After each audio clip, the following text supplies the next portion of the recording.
Areeba stared at her phone, the blue ticks on her last message to Haider mocking her like a cruel joke. He hadn't replied. Again, it had been 6 months since their secret love began. Tucked between library shelves, side glances in class, and late-night voice notes that felt more like poetry than conversation. But for the past week, Haider had gone quiet. The boy who used to call her Sunshine hadn't even said good morning in 5 days. Areeba's friends told her to forget him. He's just another boy who got bored, they said. But she knew Haider wasn't like that. At least, she thought he wasn't. They met during a university debate competition. She was bold, passionate, confident. He was calm, precise, and thoughtful. The quiet strength in the storm of noise. They clashed in the final round. Areeba won. Haider smiled and congratulated her. "You speak like fire," he said. "You think like ice," she replied. They both laughed, and it started there. At first, it was just study sessions, then walks after class, then coffee turned to confessions.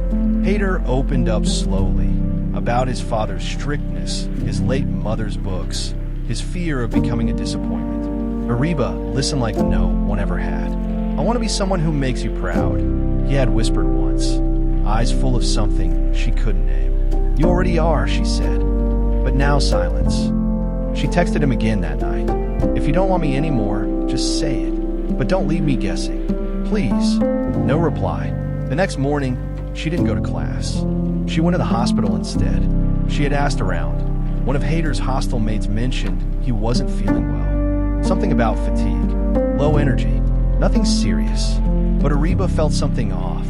When she reached the emergency wing, she saw Haider's older brother arguing with a nurse. "Family only," the nurse said. "I am family," Areeba lied, heart pounding. She caught a glimpse through the window. Haider, pale, hooked to machines. Her knees gave out. Later, his brother told her the truth. Haider had been diagnosed with a rare autoimmune disease. It had been progressing for months. He knew it was getting worse, and he had decided to pull away from her, from everyone, to make it easier. "He didn't want you to watch him break," his brother said quietly. "He loved you too much for that." Areeba broke anyway. She visited every day after that. She held his hand even when he couldn't respond. She read him his favorite verses. She told him how angry she was for being shut out, how selfish he was for thinking love meant disappearing. "You idiot," she whispered, pressing his hand to her cheek. "I would have loved you broken. I would have stayed."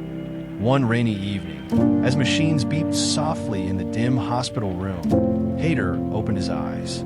Barely. His voice was just a breath. "You stayed. I told you I would." "Still fire," he murmured. "Still ice," she smiled through tears. He tried to say something else. She leaned closer.